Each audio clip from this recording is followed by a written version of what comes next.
welcome to the Old Goalies podcast, brought to you by White Glove Goalkeeping. New music for the Old Goalies is provided by Stream Beats. Listen on Spotify. Old Goalies is not intended for goalkeepers under the age of 17. Thanks again for listening to the Old Goalies with your hosts, Greg Deutsch, Pat Johnston, and Eric Vaughter. We now take you to the episode, Season 4, Episode 1 with Tony Meola. Well, ladies and gentlemen, welcome back to another episode of Old Goalies. Tonight, we are so fortunate to have who I consider the most famous United States goalkeeper ever. And he's a household name when it comes to goalkeeping. He's a household name when it comes to soccer in the United States. Tony Meola is joining us. And Tony, first of all, thank you very much for spending time to sit down with, we call ourselves the Old Goalies, among other things. But thank you for taking the time to visit with us. I know your time is valuable. And so usually at this point, I give the disclaimer, but we'll have to do that later. And I know Bone is chomping at the bit to talk to you. So in order to save time and get as much as we can into this episode, Greg, I'm going to turn it over to you. Pat Johnston, welcome in. Ryan, welcome in. Our producer. Bone, let her rip, baby. I'm going to let it rip, but I'm going to give it to Pat first because I know he might want to say some things first. So, Pat, anything you want to add to what Evie said? I got to agree with him in terms of Tony being probably, if he's not the best known keeper, he's obviously easily top three. Great career, a guy that, came right after a time when I did where he really made it. Like he really, there were guys that came around before Tony and me that was Arnie Mauser, Winston Dubose, who had these great careers, but, they were more cult-like figures. But Tony really transcended that gap to become like a true national. Tony, sorry, I'm going to stick a needle in your head so it doesn't get so big, but, transcended that to become really just a nationally recognized player in the U.S. and really, was the first keeper that really made international fame for the U.S. Just accolades abound for him. Great guy. Great keeper. I appreciate it. Yeah. Hey, let's just get one thing. I don't care where you rank it. Let's just say the best head of hair of all the goalkeepers. When you think of Guzan and Friedel and Keller and Howard, all of them. All of them look like this. Right. Sorry, but no, I get it. I appreciate it, man. I appreciate the kind words from you guys. But so I always bust those guys about the hair. So when Tim Howard came along, you were like, man, my legacy's safe for another generation here. Their legacy was good. Yeah, it was good. Remember, I had Tim his first training as a pro. He was my backup in New York, and it was how do you put it? I can't remember how old I was. I would have been like 25 or 26 years old at the time. I think he was around 18 years old, and it was evident from like training number one. It's like, oh man, you're gonna have to work your ass off every single day. Like there's no taking off here. It's crazy. It's funny you say that because I had Tim in the ODP during the 90s, and I trained him as a 15 and 16-year-old, and I knew right away. It's like this kid is going to be special. And it's just the way the guy moved. He was polished at such a young age. And it's funny you say that because I tell that story to people all the time that you just looked at him and you knew that this guy was going to be a big time. Yeah. Look, training, one thing Tim was like a sponge, and we had Tim Mulqueen was with us. We brought Tim Mulqueen in, and Dan Gaspar was there for a little while. And Tim wanted to learn like every day. And it was, I was already 2 World Cups in. So even though I was 26, I was a little bit more of a veteran and in that group. And you would watch training and you'd be like, oh, what a terrible position he just took up for this shot. But he was so athletic where it almost didn't matter. He just made up for things, and you're like, you'd walk out of training and you'd think of like one or two plays and go like, how the hell did he do that? Like, I've considered myself pretty athletic as a goalkeeper. And I actually, quite honestly, I tried to pride myself on the fact that I wanted to be the best athlete on the field every single game. But I would come out of training with him, and I'd be like, I'd be driving home thinking about things he did, and like, God, he was. There's no way that he could have. Yeah, there's that one save they show, the Everton save all the time, where he's off his line, and then he goes back and he pushes it over the bar. Yeah, and you're like, you watch like. Nothing leading up to that thing is what you guys all coach, and Eric, you've been coaching forever. It's like nothing in there would be one thing you would teach a kid. It's not one thing you would tell a kid to do, and then he makes the save, and you're like, God Almighty, the guy's just. But it was a treat for me, obviously, and then seeing him get to the levels he was. So one of the guys I was lucky to play with. Yeah. Wow. Well, Evie and Pat, we have a lot of special guests on this show, as you guys know. We have another National Soccer Hall of Famer. Yeah. He was inducted in 2012. He's played 3 World Cups, as Ryan alluded to, 1990, 1994, 2002.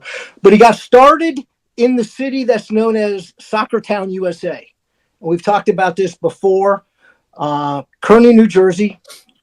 John Harsh came from there, Tab Ramos, Tony, and especially the one and only Joey Elsmore. Joey Elsmore, friend of the King. podcast. Yeah. Yeah. I saw you guys had him on. Yeah, what a great guy, man. What a great guy. Great stories. So, Tony, obviously you were influenced by your father a lot, a professional Italian player. You come in to Kearney High School, and you also play in the field.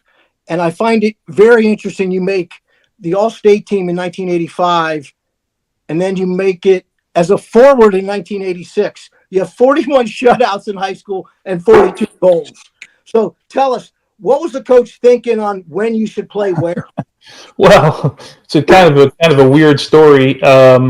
We obviously had a good high school team, and we were the number 1 ranked team in the country in that 1984. We beat New Brunswick in the finals down at Rutgers, and my best friend Sal Rosamilia, who played at Columbia University, was an all Ivy League player. Played a little bit of professional soccer. Still my best friend today. We used to rotate for 3 years, and about 3 or 4 days before the start of the high school season, our star center forward got into a car accident, and unfortunately looked like he was going to be out the remainder of the season. And John Miller, our head coach, who's a legendary high school coach in New Jersey, he's been retired now for a while, literally said at training, we need to find a forward. And I put my hand up. I'd just come from playing at the Youth World Cup, actually, and the U19s in Chile. And I literally just raised my hand. I'm like, I'll do it. And it was the best thing I ever did, because not knowing that so that was 80, that would have been 86. 86, I graduated 87. That would have been 86. Not knowing that a couple years down the line, FIFA was going to change the rule and goalkeepers weren't going to be able to pick the ball up with their hands in 1993. Right, so I had a head start, and I loved doing it. I used to do it all the time, just putzing around with the guys. And I think I don't know, I was a good center forward as much as I was just a better athlete and could out jump people in high school. And it all kind of worked out. We lost in the state semifinals, but it was a fun experience and something that I didn't know. Just like I didn't know how much basketball was going to be an important part of my life and my soccer career as I got older. That stint as a forward was an important part of my career, because I still think the one thing I did very well, and if I was ahead of the game in anything, it was probably my play with my feet. And we'll get into that, I'm sure, at some point with the way training is going now. But so those moments that you never think are important or are going to change your career. I mean, they add up to, and this one added up to something that was really important for goalkeepers down the road. So in terms of your forward play, were you more of a like finisher in the box, good on the cross? What was your Like staple? you heard the numbers, right? I was a pretty damn good finisher at the Yeah, that's what I mean. time. So was it in the air? Yeah, I did a little bit of everything. I took penalty kicks. I did a little bit of everything, but I think mostly put the ball in the box and I was going to go up and attack it, and just like you would think most goalkeepers at high school would try and do, But I could run by people. I was having fun doing. It's like you guys you're all goalkeepers, right? You always wanted to go in the field, like you always wanted to play 5v2 and putz around with your buddies, and God forbid your coach said to you, hey, we're going to do 6v6+1, and you were the spare player, right? So you didn't have to defend. You just had to have the ball. And I did that my whole career. I made it the reason I think I was successful with my feet. And I do want to get into that discussion because I think it's really important in the training methods today, but was because my coaches all allowed me to do it. As a matter of fact, when I did my knee, when I got traded to Kansas City in 1999, it was St. Patrick's Day. We were training. I didn't go to the parade because I thought it was really important. I just got there. I didn't want to go to a parade. I was like, I just got to this team. I got to stay at training. Let some other guys go. And I did my knee in the field under Bob Gansler. That's how I sat out that 1999 season. It was about a week before the season started. I was playing in the field. I got clipped from behind and took a wrong step, and before you knew it, my season was over. I ended up coming back at the end of the year, but I think we finished last in the conference that year. But just goes to show how important to me playing in the field always was. And I do think in a lot of ways it's not trained in a lot of instances that I've seen now the proper way. But anyway, yeah, again, it was something I love to do. But you guys all know, you all been there when you would stay and do shooting practice at the end of training. I inevitably would be the guy not standing in goal anymore. I'd be at the top of the 18 with a partner and trying to win lunches and all kinds of stuff like everybody else. It was just a diversion from hitting the ground all the time and having someone shoot at you. You'd have the chance to shoot at somebody else. You mentioned you played basketball. You also played baseball. You were an all-state baseball player. People seem to forget you were drafted by the Yankees. Before we go into the Yankee story, share with us, as a youngster growing up, who were you trying to emulate, who was doing the training with you to mold you? As we know, that age, 13, 14, 15, 16, you're really affected by who's training you. Who was that person, or who were those people that have that effect on your life? And Tony, can you build on that a little bit too? The importance of being a multi-sport athlete for you? Yeah, so the first part, it's easy. There were two guys I looked at, and by far number one was Hubert Birkenmeyer, right? Remember, I grew up in the Cosmo era, and I went to watch Hubert Birkenmeyer play, and oddly enough, there was an indoor tournament that we all used to play up there at a community college every winter. I forget the name of the college, and Hubert Birkenmeyer shows up one day. And they used to stand all around. He was doing an autograph signing, so he was in the building, and there were 3 fields, and he would, you could walk around the upper level. So I'm looking down, and I literally couldn't focus because Hubert Birkenmeyer's talking to my parents, right? And I'm like, holy shit, man, this is Hubert Birkenmeyer talking to my parents. Like, this is unbelievable. And my parents didn't speak very good English, so I'm wondering how this German guy is getting along with this. My 2 Italian parents, I'm trying to figure out this conversation. And I walked up, and he was still talking to my parents, and he said to me, like, hey, I watched your game. I think you got something to your game. Like, he had already talked to my parents about this stuff, so they told me a little bit more of the conversation. I was just in awe of meeting Hubert Birkenmeyer. And it was kind of that point where I felt like, this is something I wanted to do. And then the other guy was Shep Messing, like just watching Shep Messing because, again, I'm a Cosmo fan. The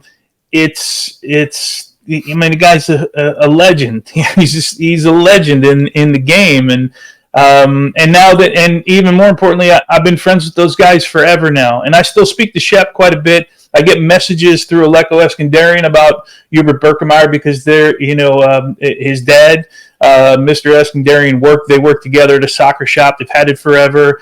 So I get messages through Aleko all the time. But yeah, just having, it's different now for young kids because if you, I don't know, pick a city like right now, you live in Columbus, like there's some young kid who has a chance to be a Patrick Schulte fan. Like there, you live in, Tim was growing up, or you lived in New England, you could be a Matt Turner fan, and like there's opportunities now. There wasn't anybody for us to sort of emulate and think about, and then certainly weren't games on TV. Like finding games on TV were virtually impossible. Except you guys, some of you probably, I'm sure, watched PBS on Saturday, the abbreviated English games, and we were all there, right? So Toby Charles. Yeah, the Toby Charles was incredible. That's right, and so I didn't. Not that my heroes would have been any different, but there wasn't a lot that I could see. I mean, Dino Zoff was my ultimate hero. I was 1982. Me and Sal Rosamilia, my best friend, the only two Italians in all of Kearney, rode around with Italian flags in 1982 on our bikes because I didn't even know that the Scottish people in town knew about Italians at that time. So that was it for me. And then it was oddly enough. I don't. You guys may remember the name, or you might. So I think Rai asked me about training. So Sal and I trained each other. We would go down to the field and just train ourselves. And after high school practice, John Miller, he didn't mess around. He just made sure we were doing something. And we used to call it DIM. It was our DIM training. It was called dirt in mouth, right? Because we didn't have grass on the field. So if you picked up the phone now and called Sal and said, hey, what was that training you guys did in high school? That's exactly what he would say. And there was a guy that played for the youth national team from Kearney who we had just seen on TV, was in the Kearney Thistle system, Chris Pete. And Chris Pete went on to play in Wichita for years and indoor. He was a great indoor goalkeeper. Yep. But this is a guy that was a goalkeeper from our town that went to the youth national team and was playing. I think we saw him with Hugo Perez, like that group in the under-20 World Cup. And Tab Ramos was with that group as well. And it was like we could find it on some Spanish channel. And Chris Pete tipped the ball over the bar. And then we used to call it the Chris Pete save. And Chris wasn't a very tall guy. I don't know if you remember, but he was kind of, I'm going to say he was 5'10 at best, 5'9", 5'10 at best. Yeah. Kind of built like you guys had John Bush on, right? Kind of built in that kind of physique and that kind of body, and he pushed his ball over the bar in the World Cup, and so that became our thing, was the Chris Pete save during DIM trainings, and that's what we did. Man, there weren't methods. It wasn't until I got to the youth national team, and when I got to the youth national team, we didn't have a goalkeeper coach. I had Stevie Highway, the Liverpool legend, that would sit, and it was the best thing that happened to me. He would hit crosses for an hour after training. He loved swinging the ball in. Obviously, he was a winger. So Stevie Highway would swing crosses. Derek Armstrong was our head coach, guy from San Diego. Yeah. Stevie was his assistant coach, and that's why that started my love for taking crosses. I still think if there was one thing that I separated myself from in the sort of saves department, it was the cross department. Between myself, Casey, Friedel, Jürgen Sommer, that group of guys was taking crosses. So, that's kind of the breakdown of how I got to train until I was in college, really. Which then, of course, under Bruce Arena and Mark Newman was our goalkeeper coach. That changed a little bit, obviously. Yeah. So tell the story. The Yankees. Did you have any idea that the Yankees were going to draft you? And how were you told? And obviously, what was the reaction? Why did you turn it down? Well, I was at the Youth World Cup, right? So I went to. So there was a draft for like pro guys, and then there was a tryout. I went to this massive tryout. And I loved baseball. I played in college. It was half my scholarship. My kids played. My son still plays at Oklahoma State. This is his last year at Oklahoma State, and I'm a baseball maniac. I mean, when I get out of here, if the Yankees are on, I'll be sitting watching the Yankees all night, but they're not playing tonight. But yes, so I went to this tryout and then immediately left, and I was at the Youth World Cup. It was myself and Casey were the two goalkeepers, and we were in Antofagasta. So I actually got a free agent contract. So they offered me $1,500 was my free agent contract. And, to me, $1,500 was like, man, you may as well give me $1 million because I didn't grow up in a rich family. My dad was a barber, and it was amazing what he did. And my mom drove a forklift at an envelope company, so I don't know if you guys know, forklift drivers don't make a heck of a lot. And like this was it. But I had in my head that I was going to go to school. I mean, that was my no one in my family. I'm first generation here. Both my parents grew up in Italy, didn't come here till they were 18 and 19 years old. I made a promise to them and really to myself that I would go to college. And I had this opportunity in college, and I was going to take it, man, because, Virginia was Virginia, and they're still Virginia. But at the time, they were number one in the country for like 10 consecutive years. I think that was I want to say that was like year 6 and 7, the 2 years that I was there, that we were at least number one in the country for one week of the season. And I didn't want to pass up. There was really nothing that was going to make me pass up going to college and playing two sports. And, I had this idea I was going to get a degree. That never happened, but I started it.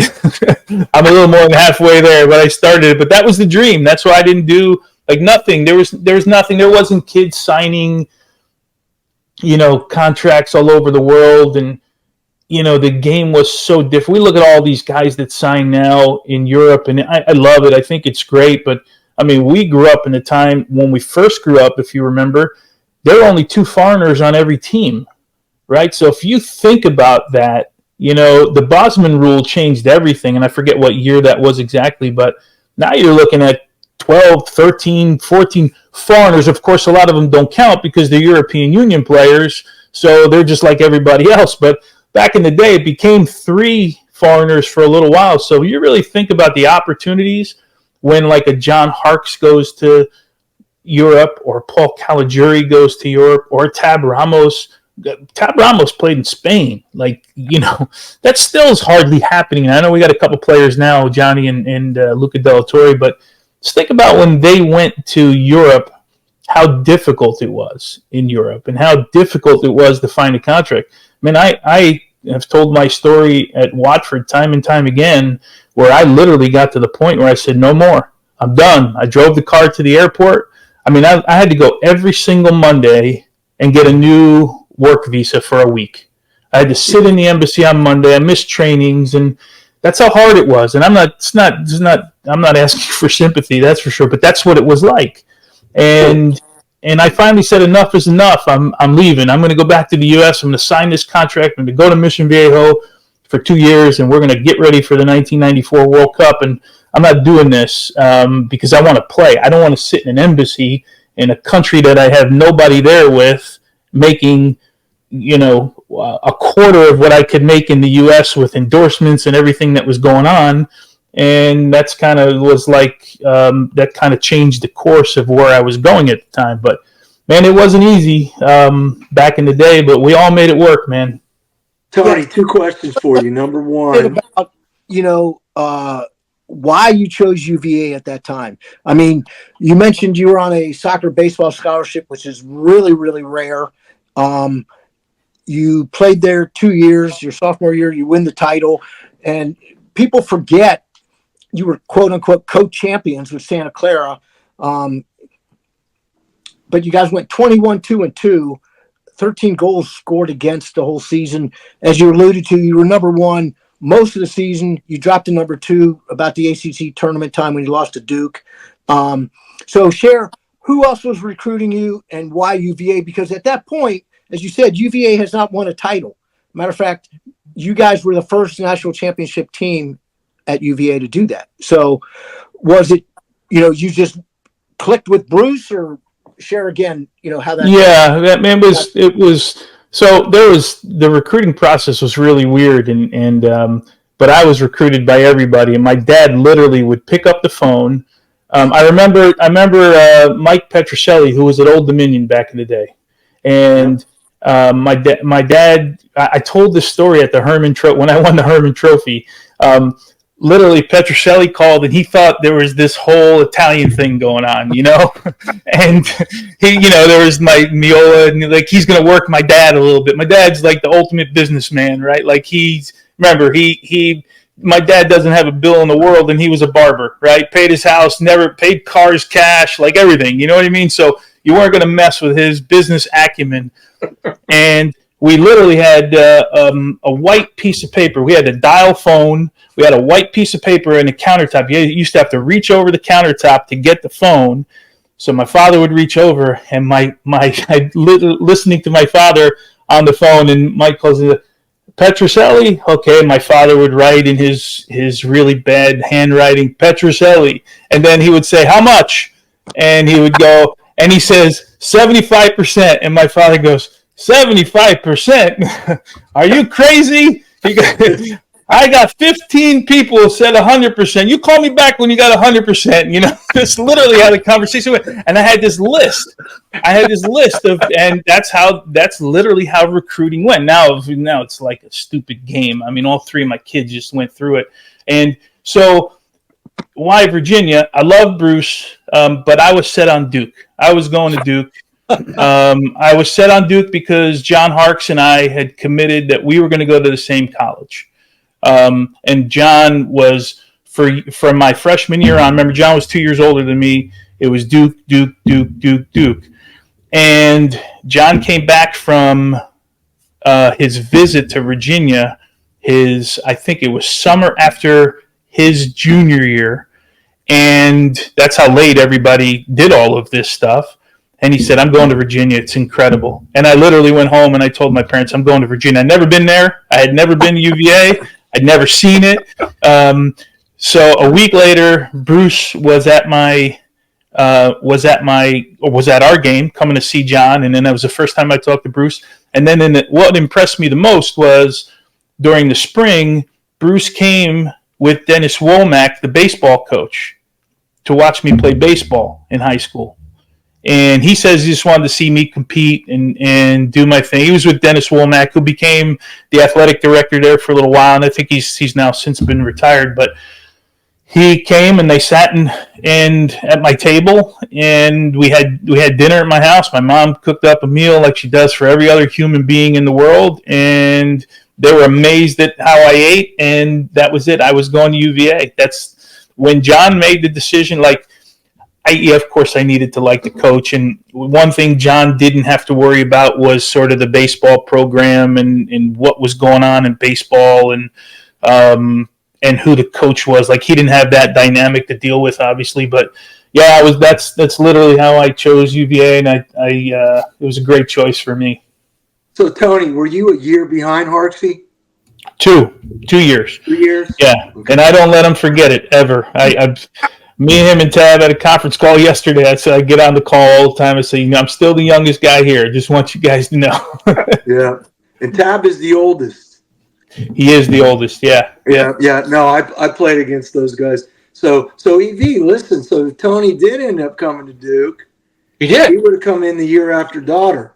Correct. Yeah, so here's my story, because I was just with Mark Pulisic, Christian's dad. I did an interview with Christian a couple weeks ago, just before the season, down in Miami, and Mark played for George Mason. And the night before the game, Eric, they put me in this fraternity house, and I'm literally sleeping on the couch, right? And there's beer bottles falling off the damn windowsill while I'm sleeping, and I'm like, what the hell is going on here? And it was my second visit. My first one was to Clemson, and it was my second visit. I was going to UVA the next week, and the game starts off. Mark Dodd is in goal. I don't know if this is so this would be 1986.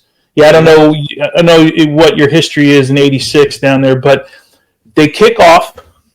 George Mason's on the right side. Duke is on this side. Duke kicks off, pass it back to their goal, their midfielder. He passes it back right to Mark Pulisic on a breakaway. Mark Pulisic scores within 6 seconds in the game. And, there's no way in hell I'm going to this school. If this is what they do, they're getting breakaways after 6 seconds. I said, I'm out of here, man. I was sitting in the top row of that metal bleacher, and that was it. Then from that day on, Duke became the enemy, and that was story over. Yeah, that was that was one of our plays. We did that a lot. Yeah. But you guys ended up winning the national championship In that year, though. 1986, we actually won the national championship, and the reason is because we got to I don't think there was an ACC tournament back then, but we got to the end of the season, and everybody was hurt, and the guys who were on the bench were mostly seniors, and they grasped the opportunity, right? They were like, you know what? Yeah. We got to go win 4 or 5 games in a row. And UCLA had gotten eliminated that year early. Somebody had upset them. And these seniors said, hey, this is our chance. And honest to God, they just refused to lose. Yeah. And, but that early in that season, we were shaky, man. And, so. So Tony, talk a little bit about the championship game with Santa Clara, because people forget the following. There was no rest like there is now. You played it back to back. It was freezing cold at Rutgers. The game just kept going on and on. What was going through your head as that game was going? Did you think it would get into PKs? Yeah, well, we didn't have PKs right back then. We did the double overtime, and then we did sudden death overtime. So we did 4 extra periods. No, by the time halftime was over, nobody felt anything anyway. I mean, it was the coldest game in the history. We beat Rutgers at Rutgers, and that was a good day for me. I made 2 really good saves in that game. And then there was one bad back pass by Kurt Anolfo that sprung Santa Clara. I mean, we were all over Santa Clara. We should have beat Santa Clara pretty handily that day. We were a better team. They were really good. Jeff Beitcher in that group. Paul Bravo, I believe, was there. Yamamoto was the goalkeeper. That was a really good group. We were a better team, and just I think everyone just wanted to get the hell out of there. I mean, it was for a while. It was the coldest sporting event in NCAA history at the time, and that was for a long time. Now I don't know where that record stands now, because that obviously is what was that 89? I think right? Was it 88, 89? Yep. So that record, I don't know if it still stands, but I mean, it was awful conditions, and I think they moved it down to Carolina after that, right? For a couple years, maybe Davidson or I forget where they moved it, but thankfully they did. And then UVA went on after that to win a couple national championships, right? Claudio Reyna came in with that group with Eric Imler and Ben Olsen and Ben Crawley and that whole crop of really, really good, solid players. And Bruce did a good job of building that program. So that was the start. There was an allure of being the first to win a national championship at UVA. There's no doubt about it. And we had players every year, but there's one thing after another that went wrong, and we finally got over the hump. And it was just, it's such a great, for years, it's such a great soccer program. Yeah, so Maven, you got to remember, of course, Yegley beat us in 8 overtimes that one year, right? So right. Tony, I guess I don't think it's the longest game ever anymore. We went into the 8th overtime and lost. This was 82, but I guess the difference was we were playing in Fort Lauderdale. So we just kept playing. And there was in that, and Maven, you saw it, this was Yegley's first national championship. They did, I think, after the 6th overtime, approach our coaching staff, Randy Schartz, and said, hey, how about co-champions here? And our guy said, no, we're playing till there's a winner. Now, if it was cold as balls, like you were saying, I would have been the first one saying, "Get us the fuck out of here, man! It's cold." I don't think anyone knew that there were 4 overtimes in that thing. I remember like thinking, okay, we're done. We knew there was no penalty kicks. That's I don't crazy. think we knew there was another 2 overtimes, and I mean the crowd slowly, like the press box. I remember my family was up there, and like there must have been like 3,000 people in the press box trying to get in, but it was not fun. But it's college. You're a college kid, and you remember those things, and to have it.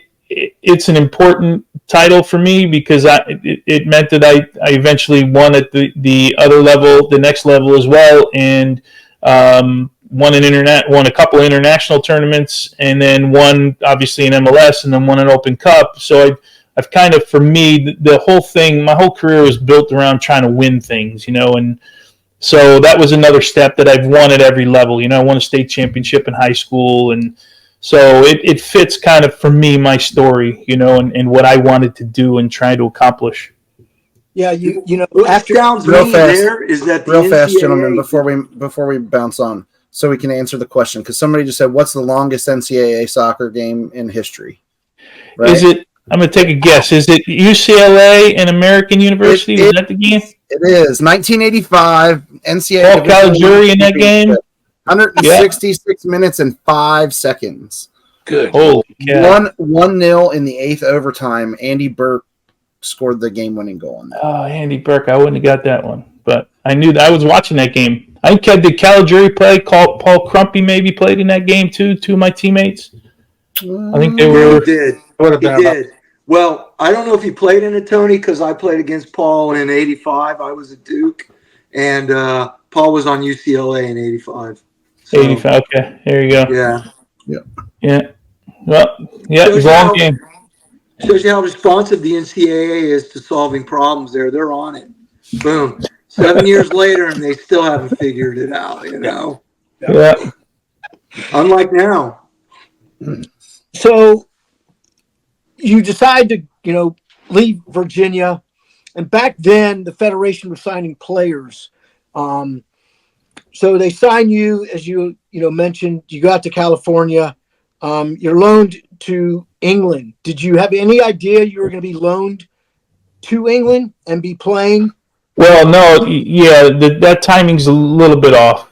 So we first off, we qualified right for the World Cup. This is a story you got to hear, because myself and Marcelo were the only 2 in the room at the time. Chris Henderson hadn't been with the team yet at that point, but we had gone through the qualifying, myself and Marcelo. So we meet in a hotel in New York, and they're going to tell us what the bonus is that FIFA gives, and they're going to break this bonus up. Remember, qualifiers, World Cup qualifiers for a win was $350 at the time.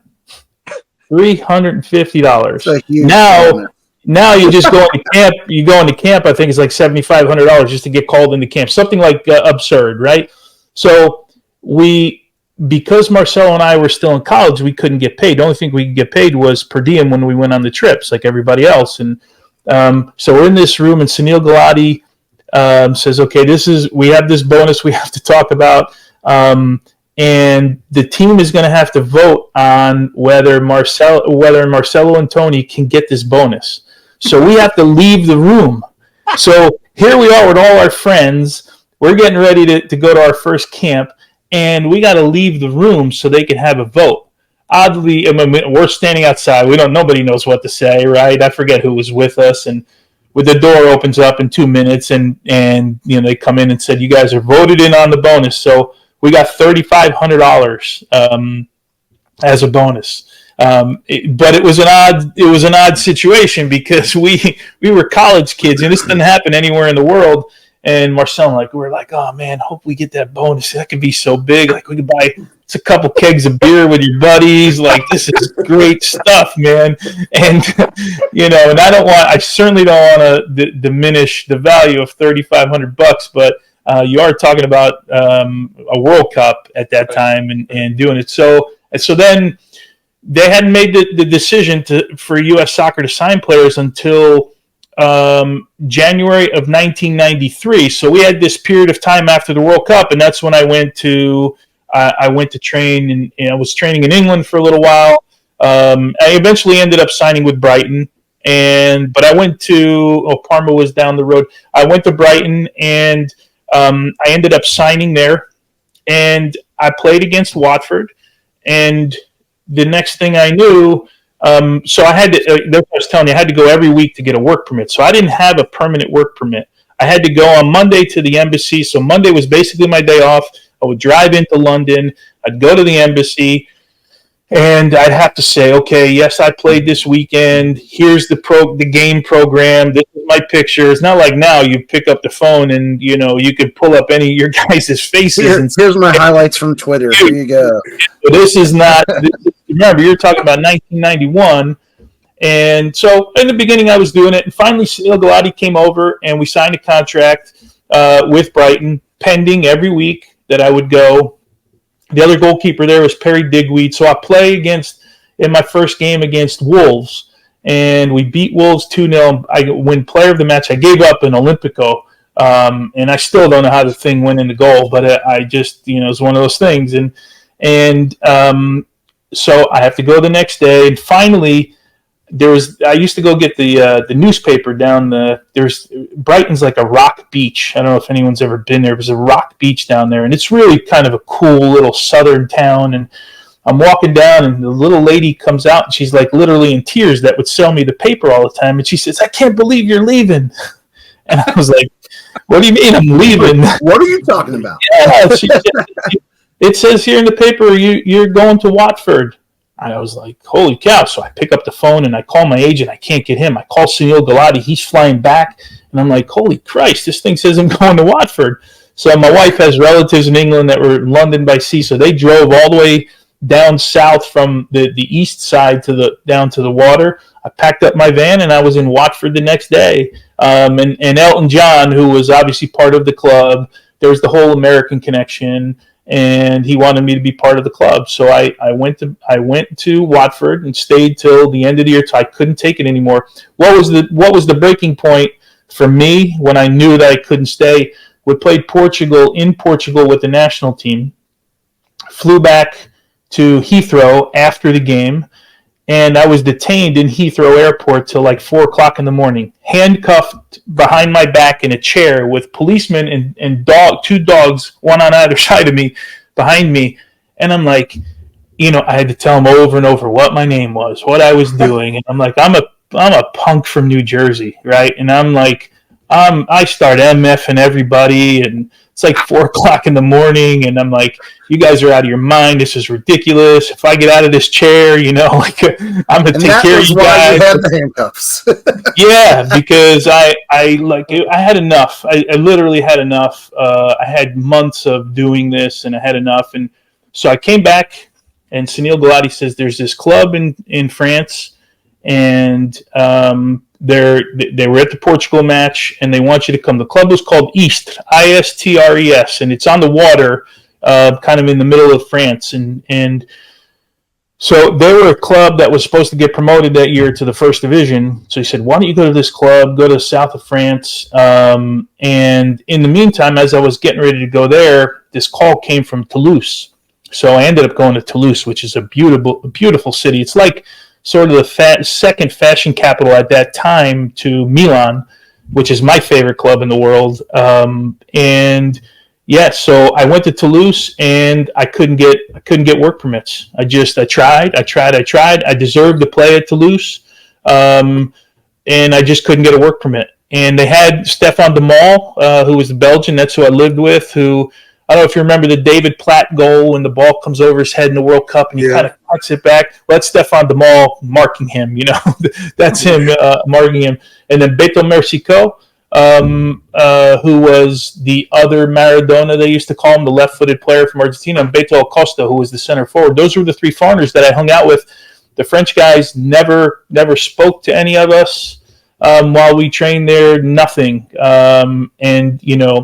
I wasn't playing, waiting for a work permit.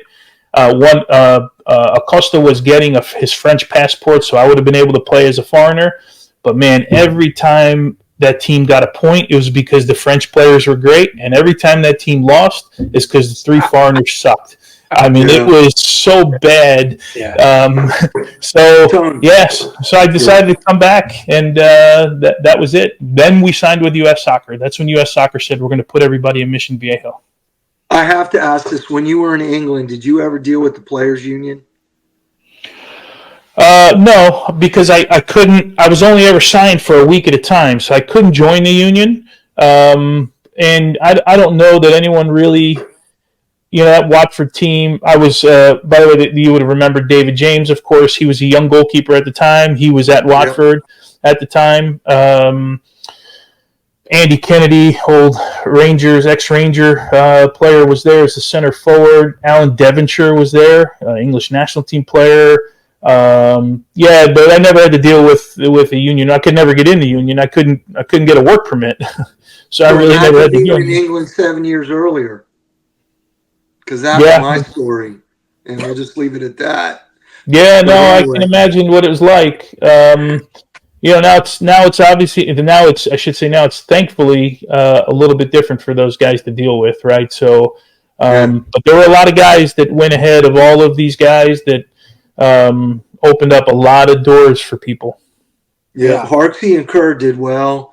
Gave us some credibility over there. Both of them going and playing in the top flight. Well, Cal, Eric Eichmann going to Germany, Brent Goulet going to Germany, Hugo Perez going to France, then going to actually Saudi Arabia for a little while. Peter Vermes going to first, him and Chris Sullivan, I can't remember if they were in Volendam together or Rabaito together. I think they were in Rabaito together, then Peter went to Volendam. Like, these guys, man, they took chances like nobody's business. And it was not easy. And then Brian Bliss going to East Germany at the time. Imagine going to East Germany back then. How difficult that would have been. So there was more that I know I'm missing a whole bunch of them. But those guys were doing things that seemed virtually impossible at the time. You mentioned Perry Digweed. People don't know this guy, but he had 179 appearances. What was training like with him? Because, we're going to move on, in about a year. You mentioned someone early in the program, which I don't want to ruin right now, but he was another legend. So what was it like? No one knows about this guy, Perry Digweed, but 179 appearances is pretty substantial at that level.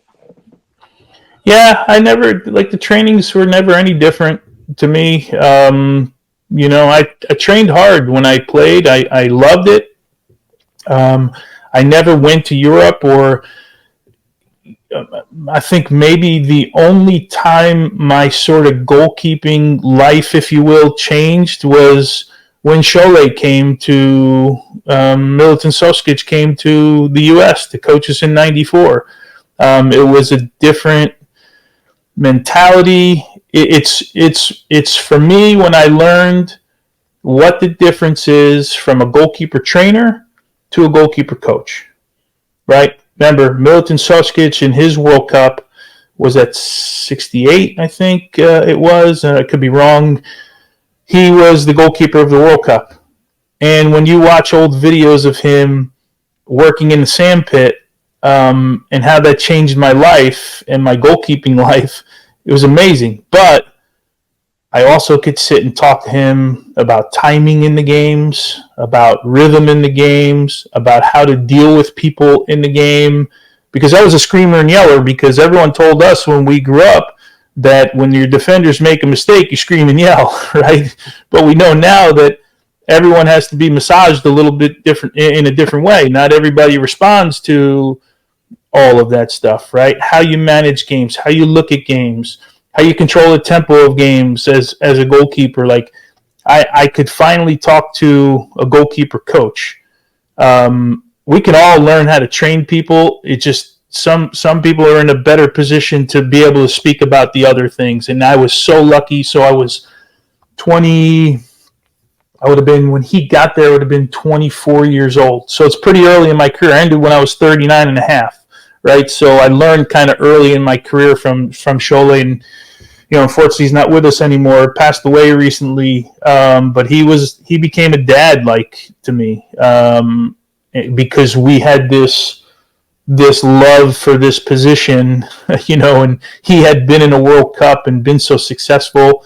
And one day I come out in Mission Viejo in training, and he literally is digging a sand pit with a shovel. He'd been there all day digging it out. And that was mine and Brad Friedel's training ground for a year and a half, was that sand pit.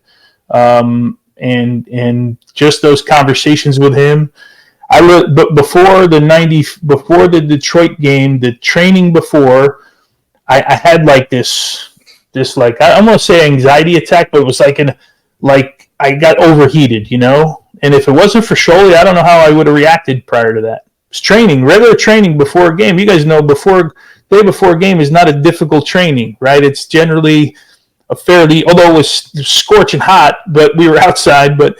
He like talked me through this thing in like 8 seconds, and those moments, man, just they change you as a player, and every player has to have one of those guys in their life. Yeah. The other person I was talking about, so you've signed with the Fort Lauderdale Strikers, and you mentioned earlier Arnie Mauser, obviously a legend. What was that relationship with? You were the young guy, he's the old guy. People forget from 1990, you were 19 years old when we beat Trinidad. And, here we are 5 years later, talking what you're talking about as far as the goalkeeper coach. Arnie, him and Shep were sort of setting the standards back then. What was that like, again, working with him? Yeah, I mean, for me, it was I was playing with another legend, like a guy that I was watching on TV playing in the NASL. Like here I am, I'm a 19-year-old, but at 19, I didn't give a shit who you were. Like I just didn't. I was from New Jersey, and I had an attitude, and but Arnie was great, man. He didn't train a lot back then. It was like he was a little bit older back then. I don't know how old he was, but he was obviously older than me. He didn't train a ton, and Thomas Rongen was our coach. And Thomas brought me into play. I mean, that was the idea when him and Noel Lemon was the owner of the team at the time, and he brought me into play, and I played right from the first minute. And Arnie was the second guy that I played with that just kind of opened his arms to me and said, I'm going to help you get to where you want to go. Like I'm here for you. I'll do whatever I can in training. And we all know the dynamic between goalkeepers training and the other guy, and rest his in peace is David Vanoli, was my dear friend. I mean, David Vanoli, if people go back in 1988 at the Olympics, David Vanoli was recognized as probably the best goalkeeper in the Olympics right at that time. And here I come, Bob Gansler brings me in, and like they're like, who the hell is this guy? This college player. And I'd been cut from the U16 World Cup. I was cut from the U18 World Cup. I made the U19 World Cup, so I had that experience. There was no U20 World Cup at the time. It was a U19 World Cup. And David Vanoli could have said, hey, man, screw you. In reverse, I mean, David Vanoli, and I've said this for 30 years now, David Vanoli taught me how to be a teammate. He's the guy who taught me how important being a teammate is. And, had he not been had he not been such a team player, I don't know how that relationship would have gone. I mean, Bob Gansler made what I thought was dumb decision in the beginning. Turns out that it was a brilliant decision. Is he made us roommates, right? And here's Vanoli coming a year and a half before, as one of the top goalkeepers in the Olympics, and now some punk shows up from New Jersey with a mullet, right? And like, who the hell are you? And he became my best friend at the time. And that dynamic, that sort of molded me for the rest of my life about being a teammate to people, because that could, like I said, that could have gone completely different. Yeah, people forget in '89, as you just mentioned, Vinoli was the first keeper, but he got into a contract dispute.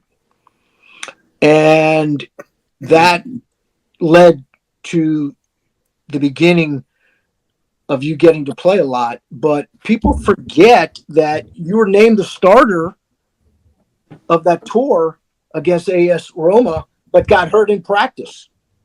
What happened at that practice? Because, it affected you that you couldn't play. David plays.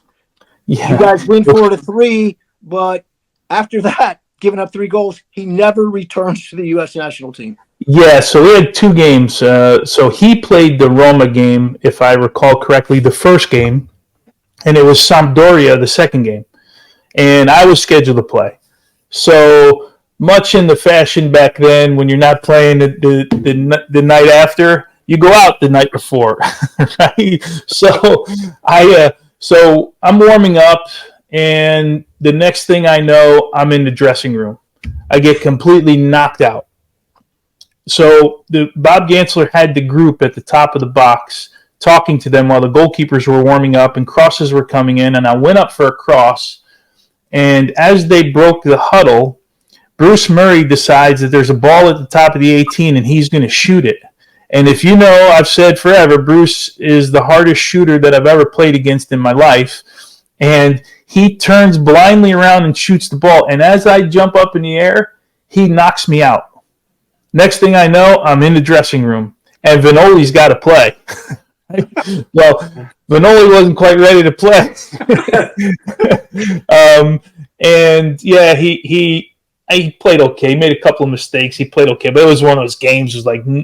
It was Sampdoria was throwing people forward, and we were throwing people forward, and 7 goals in the game. And I come out at halftime, and the next trip was a trip to Miami against Colombia, and I have no idea. It was actually my second game because I had played the year before 1 game in Giant Stadium. And that was it. Bob Gansler said, "This is my guy," and I mean, I couldn't. I mean, I owe Bob Gansler so much. And by the way, I will say, because I say it all the time, the most underappreciated U.S. soccer coach we've ever had, Bob Gansler. Guy's a freaking genius. But that was kind of it. That Colombia game, I took over from there, and then I played. There were 4 World Cup qualifiers, including, of course, the last one was the Trinidad match. And had we given up a goal in any of those, we don't go to the World Cup that year. And we just locked it down and played really well and got the job done. Yeah, exactly. You've played baseball, you played basketball, obviously soccer. You also played indoor soccer with the Buffalo Blizzard. You took the starting job midway through the season. However, midway through, you have to leave because you're taking a lead role in a off-Broadway play called Tony and Tina's Wedding. How did that come about? And why was it so important for you to leave? Yeah, the timing was a little bit different. So I never signed with the Blizzard. The Blizzard asked me to come and play 4 games with them. And at the time, the contract was $5,000 a game. That's what I was going to play for. And at the time, you know what that money was. $5,000 a game was $5,000 a game. So we played the first game in Buffalo one night. I forget the opponent. Sold out arena, 17,000 people in the arena. We go to Dayton, which was a small little setup in like a convention hall, and they realized that they got to bring more seats in for the night, right? And they normally would get like 2,000 people. Now all of a sudden they're filling this thing, and the cool thing about that place was it was glass boards all around. So there were no whiteboards. You could see through the boards all the way around. I don't know why I thought that was cool. I'd never seen it before. And then we come back to Buffalo we play Buffalo and Harrisburg, and we sell out again. So I'm done. 4 games, I'm done. And the league calls and says, hey, we'd like you to stay for a little while. And I had already signed this deal to be in Tony and Tina's wedding. I don't know if you know the show at the time. The league was supposed to start in 1995. MLS was supposed to start in 1995. But that winter, all I was doing was training, and they would sign, like, Lee Mazzilli played a role in the show. Like, they would sign the guy from Howard Stern, Stuttering John. Like, these celebrities would go and play a role in this show. So I had already signed to do that, and I was committed to doing that. And the league calls and says, hey, we need you to stay a little bit. So I think I stayed like 12 games. And my last game was against Chris Pete's team, Wichita, in Buffalo on a Saturday afternoon, and I got a shutout.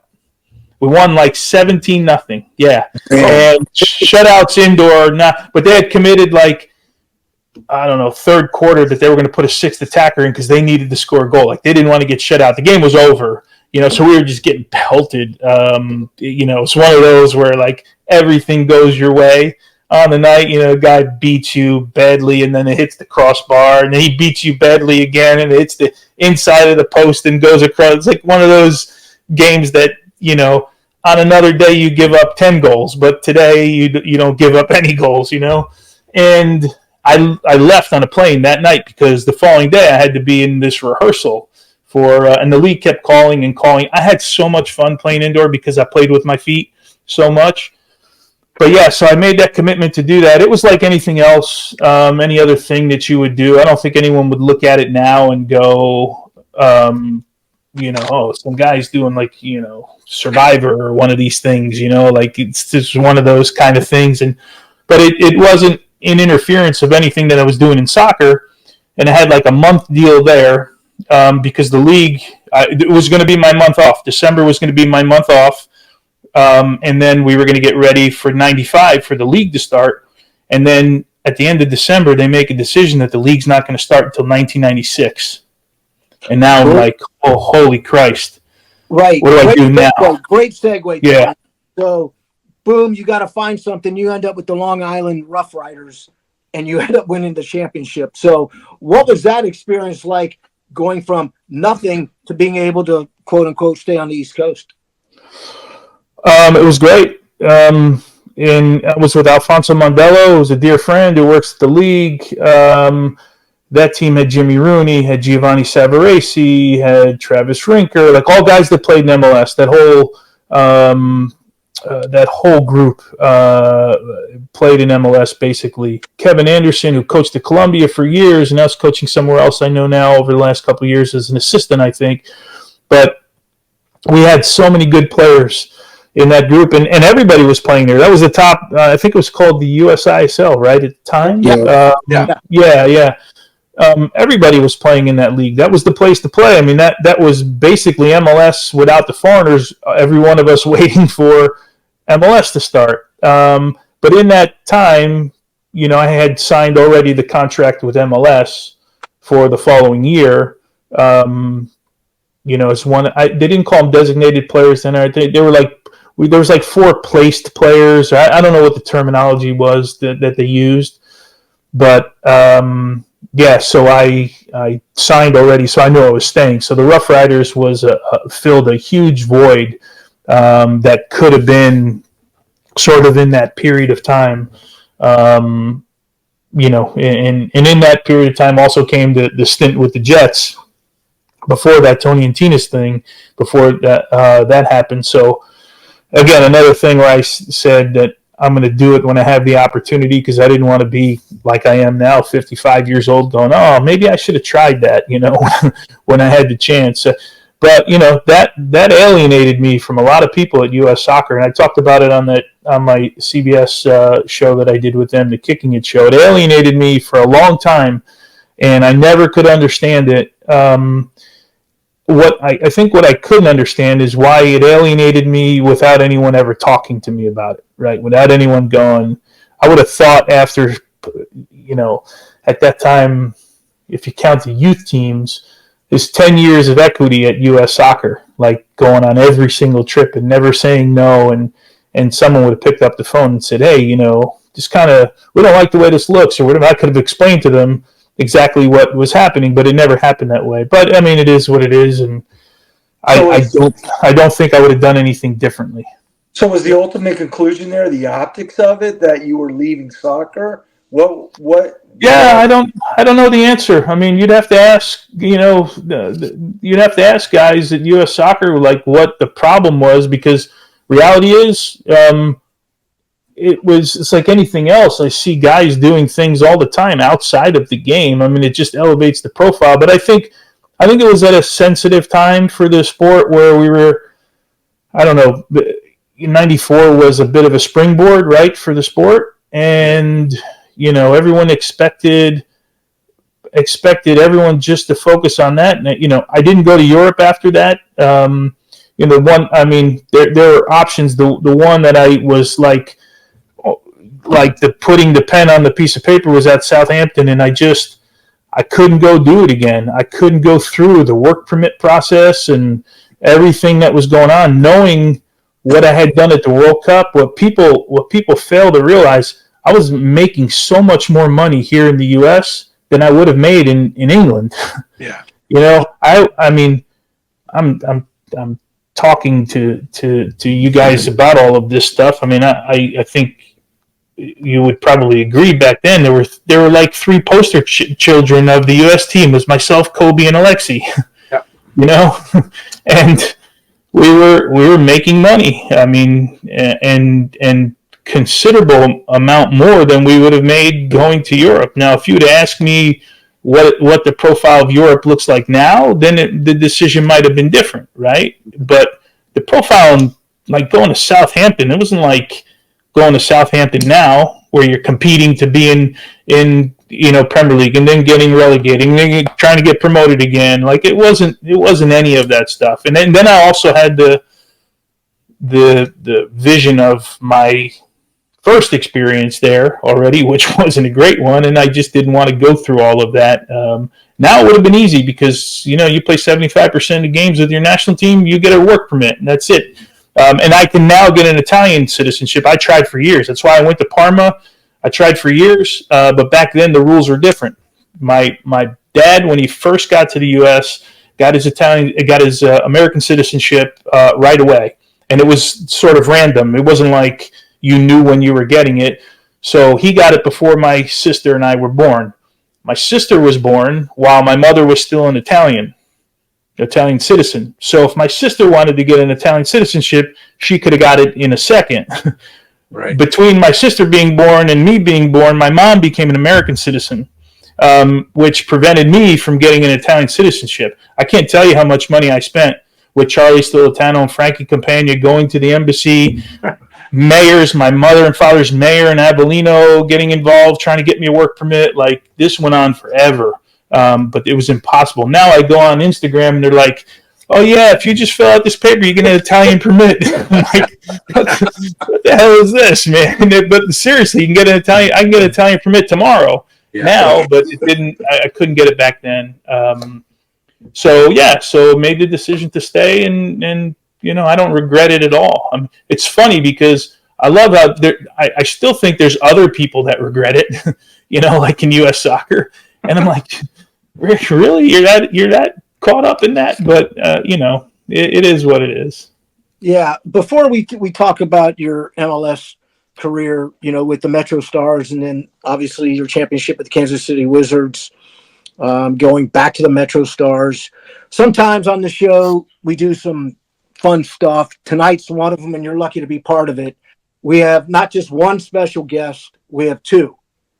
So, Ryan, when you're ready, we have the left Steinbrecher on along Dean Frankie. Hold on, everybody got small there. I got to put my glasses on there. I'm going to take myself off the screen so you can see. Oh, Dean Linky there. Who is that? Is that Hank? Yep.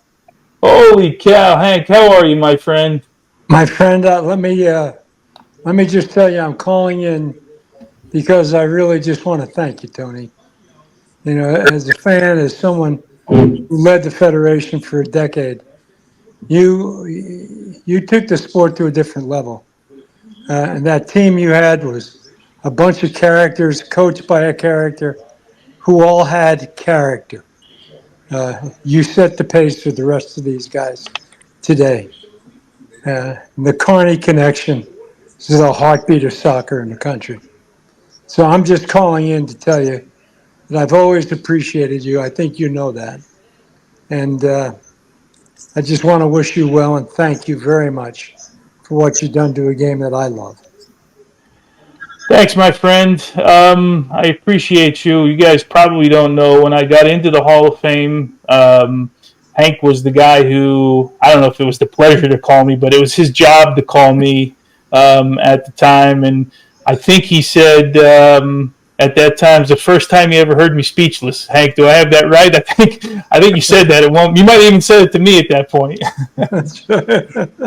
Yeah, so I appreciate you, my friend. You did so much for you. Hank Steinbrecher and Dean can probably attest to this. He changed the federation and what U.S. Soccer looked like in almost an instant.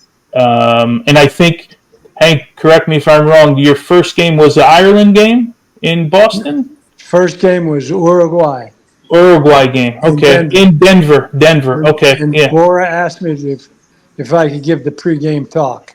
That's right. And I talked about when I grew up how all the old guys would tell us, oh, you boys, you're going to be in the World Cup. You're going to win the World Cup. And look at how many kids are playing. 10 years, you guys are going to be great. After 10 years, I'm saying those kids now are going to be great. And I told you guys, well, God damn it, our time has come. And it's your time. Get out on that field and take this game away from them. It's your time. It's your time. You remember the score of that one? I do. 2-1? 1-0. My two favorite words: win and shutout, baby. Can't remember. I can't forget those, Hank. Oh man, I love you, brother. Thank you. Same here, Tony.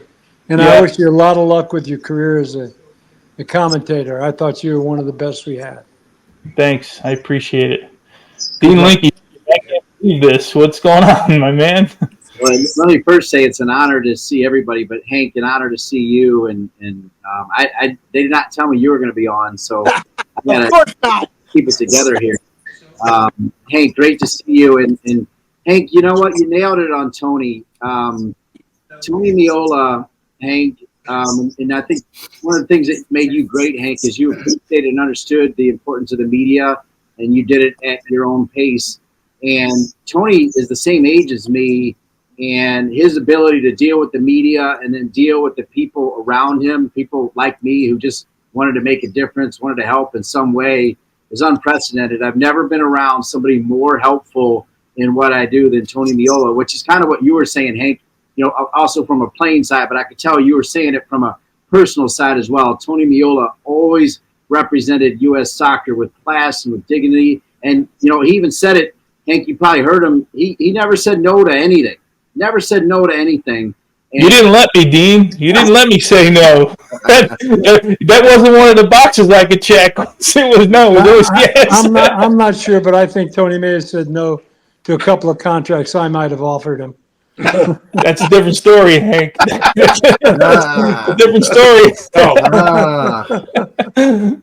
Oh man, Dean, I appreciate you. By the way, I heard your 3 Old Goalies podcast, and I was telling the guys before we came on. I've known you forever, right? And we've been lucky enough to run into each other. I don't know how many times, right? Like unexpectedly somewhere, and I didn't know sort of your backstory about how you got to the position that you were in, but you and your relationship with Hank and John Polis, and I'm bringing up obviously the great names of the past, but just enlighten me in a different way to because I'm one of the guys who realize how good you you were, because I got to work with you that much. And there's not a lot of guys like you, man, in this business.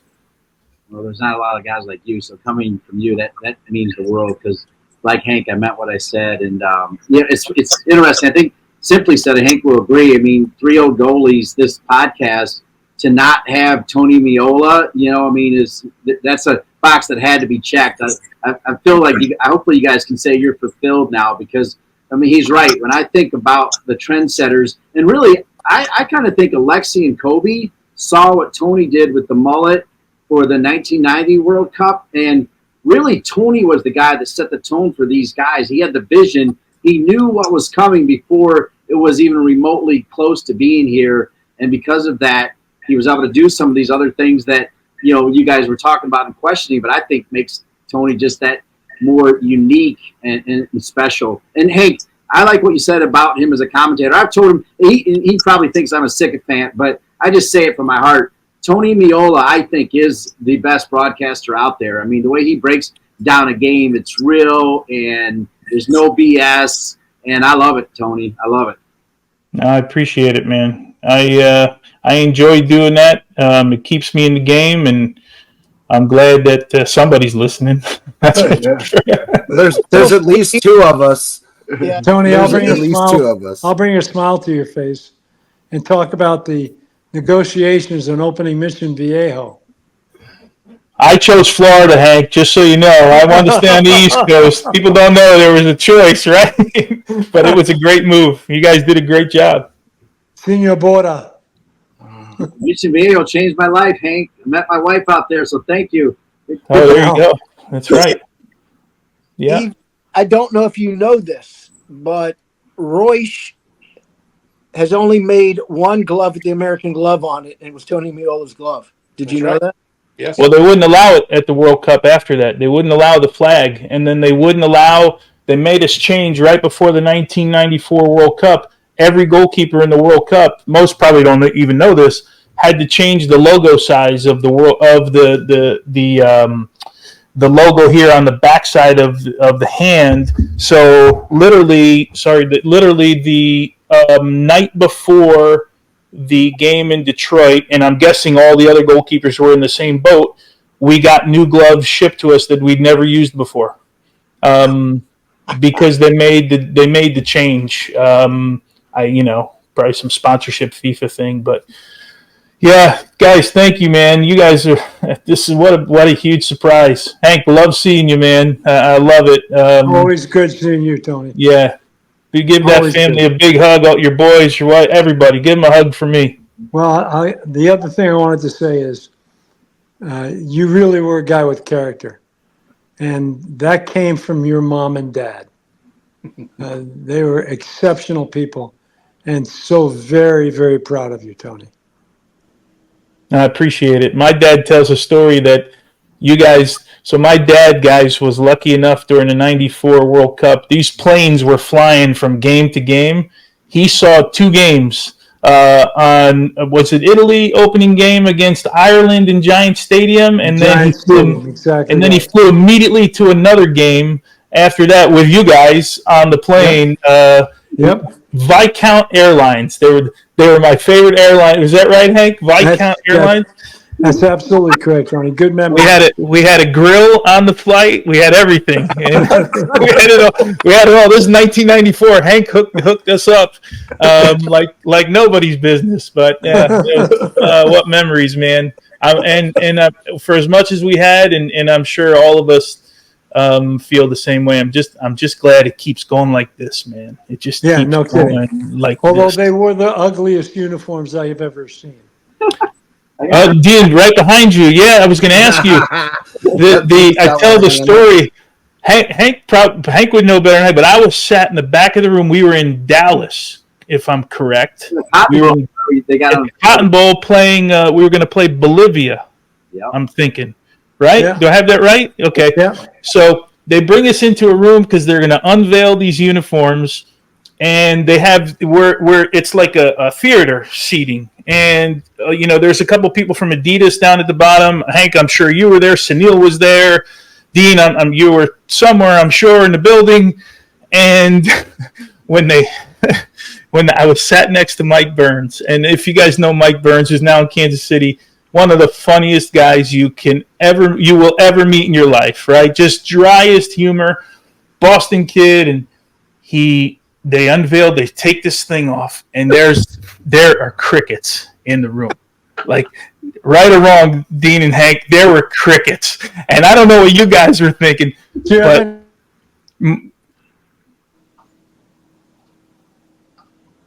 I didn't hear what did you say, Hank? I think you said Kevin. I said, do you know how much shit I caught for those uniforms? Oh, I can't imagine. So Mike Burns chuckled. And you know, when you're a bunch of kids and the dude next to you chuckles, and we started cracking up. We didn't know how to react to this thing. And then what people don't realize after Jersey, they unveiled the shorts, which are freaking red, which don't match any red that anything that we've ever worn in our life. And we're like, holy shit, man. And now been worse though. They could have been denim shorts. Yeah, that would. Let's be real. Well, that would have made sense, right? The bottoms being denim, but anyway, those shirts are now iconic. And Dean, I have to get mine up. I don't have these. This here, I don't know if you could see it here, is my first World Cup jersey from '90. I have a couple others. My high school jersey here.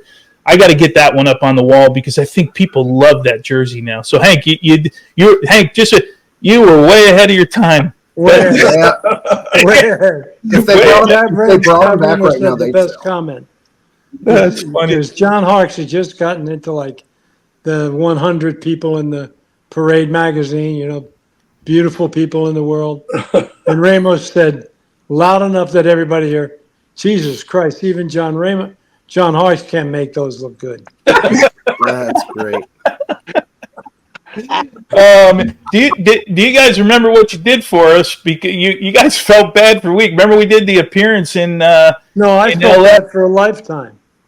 Oh, you shouldn't. No, you shouldn't. They're iconic now. But we did an appearance, Dean, in like a mall in LA, and when we came out, there was an Adidas bag, garment bag, leather Adidas garment bag with a check inside of it. And you guys were like, you guys went through a lot of shit. You know, this is after the Mexico game. You went through a lot. Here's a little check for you guys. You remember that one? Yeah, before the game. Yeah, yeah. So, yeah, no, you guys were great. Everyone did. Bill Nuttall, that whole crew. Everyone, we were winging it in a lot of ways. Like we didn't know. Oh Jesus, how to do it. Like we were trying to figure it out, man. And you guys figured it out. There ain't no book for it. You can't study it. Yep. Yeah, you guys were awesome, man. And Dean, man, We may have been off the field doing the job, but you know what? Ultimately, it's the guys on the pitch that are doing the job. Yeah. Yeah. Without you guys and the way you were, I mean, that team was so unique. The way you were, it wouldn't have happened. The game would never be where it is today. Never, ever. No, I'm telling you, you're such a great leader. I told the story on the last time, Hank. You remember how young I was, and I always wanted to be a pleaser, and Tony made it so easy because he always treated me with respect. But when Bill Clinton called in, Bill Clinton said my name, and the minute he said my name, like my knees buckled, you know, like just by him saying my name. And then I actually said, hey, I'm going to put you on speakerphone. And I swear to God, Bill Clinton said, you think you can handle that? And sure enough, I hang up on him. You know, to me, one of the most indelible moments, and Tony probably doesn't remember this, but when he called back, I was like ready to go cry in the corner, right? Tony walked up to the phone and said, sorry, President Clinton, that was John Harkes playing a joke on you. Just taking all of this pressure that I felt off. I remember it, man. I remember it. That's who you were, Tony, and that's why we love you, man. Thanks, man. Yeah, look, we were just trying to make it. That's is that the picture I have here? No, so this is this picture you're putting up here. This is Detroit because I see Clay Koyman in there. Yeah. So this is Detroit game, right? The opener. Hotter than hell. Yeah, that was suffocating in there. Yep. Yeah. Well, That jersey, according to ESPN, ranks the second best jersey that U.S. men's national team has ever worn, Hank. I know, Hank. It's tied for second. I caught So you might have taken a ton of shit. what was the first one? It has to be a women's jersey. It can't be a men's jersey. What was the first? The first one is the Waldo. Everybody loves that Waldo. Yeah. The 2013. That's a nice one. Yeah, So that's a nice one. I was consulting in Morocco, and I went to a game in Morocco, one professional game, and I saw about 4 people in the stadium wearing that jersey, the denim jersey. I said, "Holy shit, Morocco! They're wearing that damn thing." Wow, that's awesome. I mean, people have been remaking them. Like there are other outlets out there that have remade them prior to the World Cup, and we're selling like replicas. This last World Cup cycle as well. So, I think Dean, is that one signed? It looks like Dino behind you. That one looks signed. I thought, or do I have it wrong? I think you got. And look, I'll scroll up, and I got the other one. See the other one there? Oh yeah. Yeah, that was at the Rose Bowl in the other uniform, and that was the only guy I was missing was Hugo Perez. And last year, El Salvador played Panama at Wake Med Soccer Park. I brought it, and Hugo signed it. So I now that's great. That's awesome. Yeah, that's great. So Dean, when are you selling it? Put it on eBay. Let's see how much we can get for it, Dean. No way, man. Don't do it. No way. Yeah, I would never. Yeah. No. Dean, what was you remember the craziest thing you made me do? There's one that sticks out to me, man. When you sent me on the Conan O'Brien show, and they made me play soccer on stage with them damn pit bulls. You remember the pit bulls? And the ball went up in the air. Do you remember? Somehow the ball popped up in the air, and the pit bull literally jumped over my head. And I'm thinking to myself, what the hell am I doing here? Right? The craziest thing was I made you kick a soccer ball over the Chicago River. The Chicago River, yeah. And Bora was yelling at me because, Hank, Bora was yelling at me because I couldn't get the ball. It was a punter too, right? Wasn't there a punter? But it was windy as hell. Yeah, it was hard. That's ways, man. I had one left. July 11th, 1994. If you want the date for sure on that one. Really? So I had one ball left, and I made Bora. Do you remember I remember they had to pump it up as hard as they could because I was drop kicking it off of concrete, and I made it across. The last one, it was the only ball that went across. Bora was screaming at me. I just came off the bus. I have a sweatsuit on. I got 8 soccer balls that are not blown up, and he's asking me to kick it over the Chicago River against the wind in Chicago. Yeah. So Dean, I definitely didn't say. If I didn't say no to those 2 things, then I definitely didn't say no to anything. That was actually season 1 of the Conan O'Brien show as well. So you got in on the ground floor of. Was it? Of that. Yeah. Season 1, episode 191. It is available online for anyone who wants to hop on and catch that. Yeah. Good luck. We did it all, Dean. We did it all, right? We did the Jay Leno show. I did Regis and Kathy Lee. We just ran around and did everything, man. We killed it. Alexi did Letterman with Sheryl Crow, I remember that night. I got a picture with Sheryl Crow, and she did not look unhappy standing next to me. That's all I'm going to say.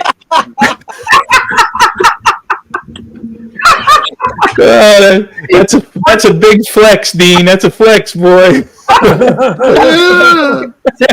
Parker on one side because Matthew Broderick was on, Sheryl Crow on the other side. It was incredible. Oh man, that's awesome. God, there were so many things we did, man, but we had to. We had to. Hank, I remember you telling us one time we have 2 jobs, right? We play and we promote. I remember you telling us that in a meeting one day, and I'll never forget it. And that kind of stuck with me my entire life. And it kind of sometimes, I work in this business now, and sometimes it's so hard to get some of these guys to do anything. And I'm like, man, we didn't have that option back in the day. Yeah. We didn't have that. That wasn't, I joked with Dean, that wasn't a box that you could check. It was just, yep, here we go, man. We're doing it. And Tony, I can remember though in one of the contract negotiations, and I don't know who it was. It may have been Lexi. It may have been you, in fact, where I said, you guys are not going to get a fucking nickel more. Just get out there and fucking play. Yeah. I remember hearing those words. So, oh man, what we did for the game, and just glad it's where it's at now. Yeah, I'm glad without that though, it wouldn't be where it's at today. Honestly, Oh no.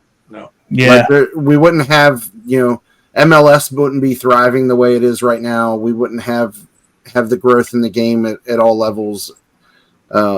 I mean, it's definitely different than it was when I was younger. Like, I talked to Greg about this on a fairly regular basis. I still hate the Columbus Crew all these years later. And it's not just because I'm in Cincinnati, but I thought they were the only Ohio team that was going to get a team. So I was disappointed that it wasn't in Cincinnati, right?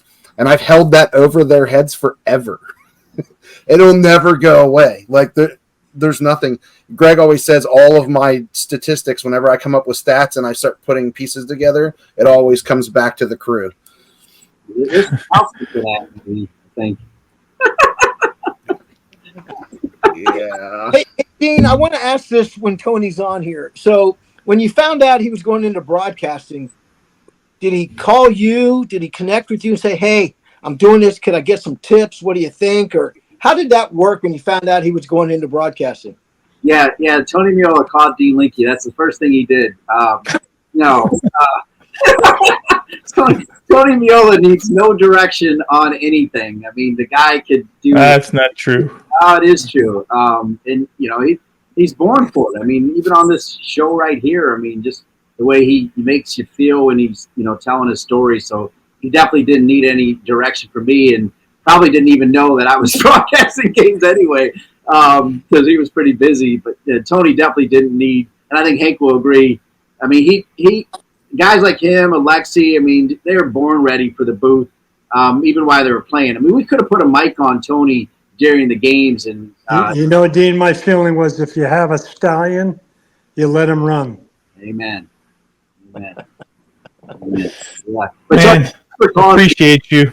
I gave you all that direction. I hope it helps.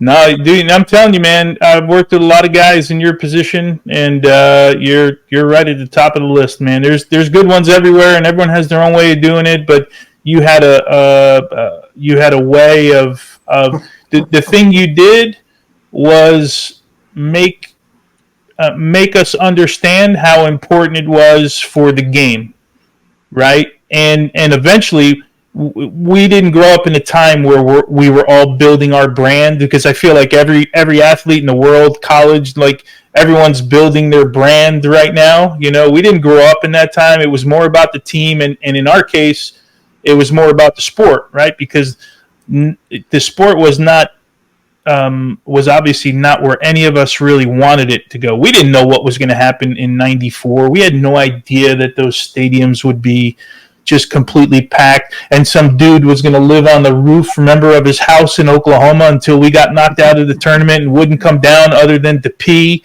and go to the bathroom, like didn't shower. Like, we didn't know any of this stuff was going to happen. We didn't know Robin Williams wanted to come on our flight and sit with us and sit at dinner with us, and like none of this stuff was planned. But you made us believe that all of this stuff was positive. I think I told you, Dean, I've been in awe one time in my life of meeting someone. I respect everybody that I meet. I respect everyone that's done everything. There was one guy that floored me. We went to the Hard Rock. What was the music place in LA? Was it the Hard Rock that you took? We did that event. House of Blues. House of Blues. Sorry. Yeah. Thank you for. So anyway, my wife and I have to leave, and they've got these limos set up for us, but they take us down this back, and I don't want to bore you with a story, but this is my one man crush moment in my life that I'll never forget. I was a big Guns N' Roses fan, and we're going down the back stairs to get to the limo, and there's these two doors, one to open the door, and then to the left there's the door to go outside the building. And I open that first door, and someone's walking in the first building in the door, so the light is flashing. And I look up and I'm like, I can't speak. and Slash from Guns N' Roses says, "Hey Tony, man, you guys have been fucking great." He goes, "I love watching you guys." No way. And I was like, like I literally, I lost it too. If it makes you oh my feel God, any better. I got in the car and such a failed moment. We didn't have phones. Couldn't take a picture. It was such a failed moment in my life. But it was the one time I was so starstruck, but it was because of all the work that we were doing with Dean and how we were building personalities, and we had no idea what the hell we were doing at the time. But I got in the car with my wife and I'm like, "Can you believe what just happened?" She's like, "You're getting ready to play in the World Cup. You're worried about that?" And I'm like, "Yeah, just Slash. Like, it's the coolest thing in the world, you know?" And but it was catch you and go, "Yeah, you screwed that one up." Yeah. Well, she knew. I believe me. I told her I screwed that one up. But it's all those moments, man, that I'll never forget. And I appreciate all you guys. Look, Hank played his role. Dean played his. I've played mine. You guys all played yours, and you continue to in our sport. I'm glad we got to sit down and chat. And thanks. This is a special treat for me. Talking to you guys was great. And then you. Hank and Dean are the icing on the cake for me, man. Well, hey Ryan, I know we're getting here for time. Do we want to? What do we want to do here? Give us a little direction. Tony, would you be able to come back and do a part 2 at some point? Yeah, I mean, if you guys got it, I'm okay. As long as I'm up by 6 o'clock in the morning to do my radio show, I'm good for a little bit. But yeah, if you guys got anything else, go ahead, man. I don't want to keep any of you guys, Dino and Hank. I'll do your family thing. And thank you, though, Tony. And Hank, what an honor to see you, Hank. Think about you every day, Hank. You look great. Loved your words. And the 3 Old Goalies, it's been great becoming your friends over the years. Love your show. And Tony Meola, my all-time fave. All the best. Thank you, guys. Tony, God bless. Thank you, brother. Thanks for Thank you, Hank. Tony. Yeah, Bye-bye. thank you. Yeah. Bye-bye. Well, ladies and gentlemen, Man. we'll wrap Thanks. it up here and hope we can get Tony back. Tony, thank you so much for Yeah. It's just been, Pleasure. It's just been great and really and We truly. didn't even get to all the really good stuff yet. Oh, no, I we was gonna didn't. say, yeah, we made it to like 1994. I was like, we made it to when I was 14. Let's go. The stuff that I know is coming up. Yeah, to be continued. We'll have to put out a teaser for Oh yeah, I mean, 94 forward. So Yeah, we'll do it, man. I appreciate you guys. Keep doing your Thank you thing. so much. Yeah, thank you. All so right, guys. much. we'll be. Yeah, appreciate you. Thank you, Tony. you got it. Have a good one, guys. Thanks so much. Thank See you. ya. Thank you for watching and listening to the 3 Old Goalies podcast. Be sure to subscribe on your favorite podcast platform, follow us on social media, and, if you can, give us a 5-star review. Can't get enough? Check us out online at 3oldgoalies.com.